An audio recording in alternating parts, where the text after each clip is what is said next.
বিশেষ করে কয়েকটা কথা শেয়ার করবো, অবশ্যই শুনবেন। মানে আমাদের পুরুষদের কয়েকটা কথা, ঠিক আছে, শেয়ার মানে করতেছি, অবশ্যই শুনবেন।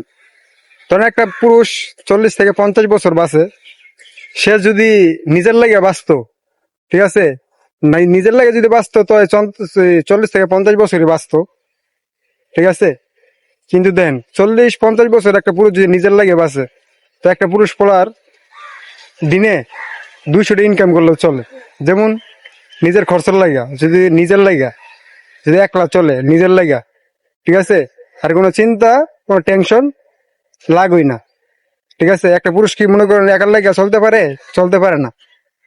একটা পুরুষ যদি একার লাগা চলে, একার লাগা বাঁচে, তো ডেলি মনে করেন হ্যাঁ খরচ কতটুক, ধরেন 100 টাকা, ঠিক আছে। আর যে চিন্তা, ওর পরিবারের চিন্তা যদি না থাকে, ফ্যামিলির চিন্তা যদি না থাকে, অন্য কোনো চিন্তা যদি না থাকে, তো সে কিন্তু দিনে 100 টাকা হইলেও, মানে 100 টাকা হইলেও সে কিন্তু চলতে পারে। সে কিন্তু 100 টাকা লাগে গেলাম চলে না। তার কি চিন্তা ভাবনা আছে, পরিবারের চিন্তা আছে, ফ্যামিলির চিন্তা, আর অন্য মানে অনেক ধরনের চিন্তা আছে।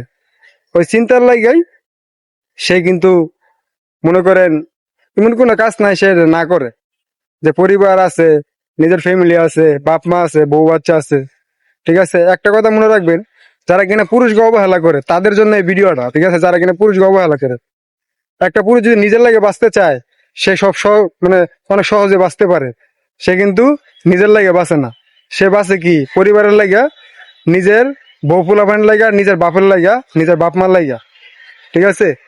ওই পুরুষটাই দেখি অনেক লোক অবহেলা করে, অনেক পরিবারে অবহেলা করে, অনেক মানে বউয়ে অবহেলা করে ওই পুরুষটা। কিন্তু পুরুষ যে কতটুকু হীরা টুকরা অনেক মানুষে জানি না। কখন জানে?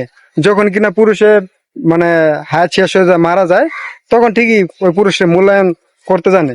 কিন্তু মরার আগে যদি একটা পুরুষটা মূল্যায়ন করে, তো পুরুষে গুলাম মানে যেহেতু পরিশ্রম করে পরিবারের লাগা, ঠিক আছে। একটা পুরুষ যদি মনে করেন, কি আর কইতাম, আশা করি বুঝতে পারছে।